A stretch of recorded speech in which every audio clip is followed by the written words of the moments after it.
name's Dave Linka. I'm the priest here at All Saints Church. We're in Newport, North Carolina.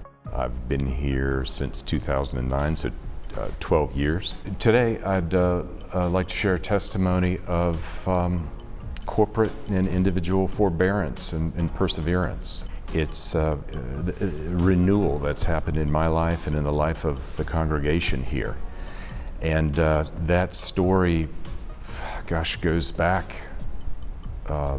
to 2009 when I got here. And what we saw here over the last 12 years was a decline. It felt like free fall. As you can imagine, throughout that time, people were not neutral about that. People had a lot to say, and a lot of what they had to say and a lot of things they did were pretty painful. You know, one of his nicknames is Redeemer. And what we've seen the Lord do in recent years here is redeem a lot of the pain of the past and bring us to a new place. And that's been fascinating. And it's been glorious at times, and it has been awful at many other times. About 4 years ago, I realized that we were at a point of crisis, that something had to change here in the church, and if it was going to change in the church, it had to change in me as well. And I started seeking counsel. I realized that the first priority for me, job number one, had to be that I had to be teachable. I had to teachable not simply by the Lord in the Spirit indeed, and that's our biggest source of instruction, but also teachable by some of the wise men and women that He's allowed me to minister with over these years. And that led to the insistence that I have a season of sabbatical, and that then led into a time of entering a residency for church renewal. But again, I realized I could never be an agent of renewal in a church if I wouldn't submit to being renewed myself. And that was probably the most difficult work I've ever had to undertake. I was a mess as a leader. So what God did was just take me on a little journey of learning. And I think a couple of the more specific principles in all this that he taught me had to do with forbearance. Galatians 5, the list of the fruit of the Spirit, forbearance. We have got to hang in there. We have got to stick it out. We live in a society, I think, that's where everything has become replaceable. We reject things, we reject people, we reject relationship. People come and go, they leave their churches for the craziest and silliest of reasons. But God calls His people, God calls the body of Christ to persevere. And when pain happens, and pain does, we've got an option. We've got a lot of options, but when He allows the pain in our life, we've got to make some decisions. And the first thing I think is, are we going to lean into this or are we going to run away from it? And when we run away from a painful situation, we're simply signing up for more. We also then have to determine, am I going to, like I said earlier, am I going to be teachable? And am I going to do this by myself, or am I going to include other people in the process? Am I going to be accountable?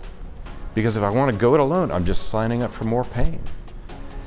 And then I think finally, am I going to allow negative input into my life? Am I going to let people come into my life? Am I going to invite them into my space to criticize me and to deconstruct me with the hope that then the Lord can rebuild me and renew me and make me and my marriage and my family and my ministry better and better? And I realized there was no other option. You just simply have to lean in, accept it, and trust Him every step of the way. So I don't think that He made a mistake in allowing us to go through all of this. And especially you look at then what's happened over the last couple of years with COVID.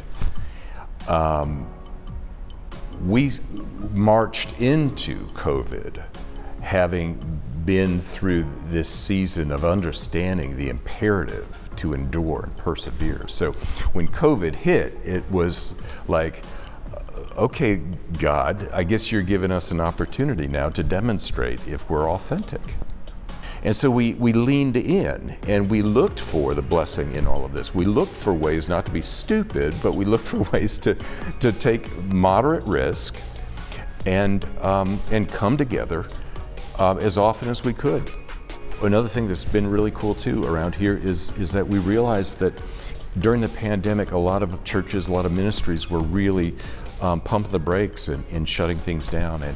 And bless her heart, my administrator and the outreach team that she leads, they just amped up their efforts incredibly. They said, look, if other places are not going to do what are not going to do the outreach that they've been doing, we've got to fill in the gaps, and we've got to help. And so we've seen over the last couple of years more and more outreach, more and more giving. We've seen the Lord bless us in incredible ways financially and through growth when we never would have expected that during a pandemic we would get out from it. Well, I guess we're still in it, but we'd be toward the tail end of it in actually better position than we were going in. And that's all on Him. The way I'd like to sum all this up is number one, if you're a pastor and you're going through a rough time, be assured of your calling. God's put you there. He's allowing what you're going through. And while we might ask why over and over again, keep your eyes open for His redemption during this painful process that you may be going through. If you're a pastor's spouse, I want to encourage you. Work hard to take every thought captive and to not allow the enemy to come in and sow seeds of doubt and disruption in your marriage and in ministry. If you're in a church that's experienced a rough time over the last extended season, know that even though there's been a rough time, even though there's been a pandemic, Jesus is still Jesus, and He's still doing the things that He said He would. And so He will get you through this if you're obedient and faithful.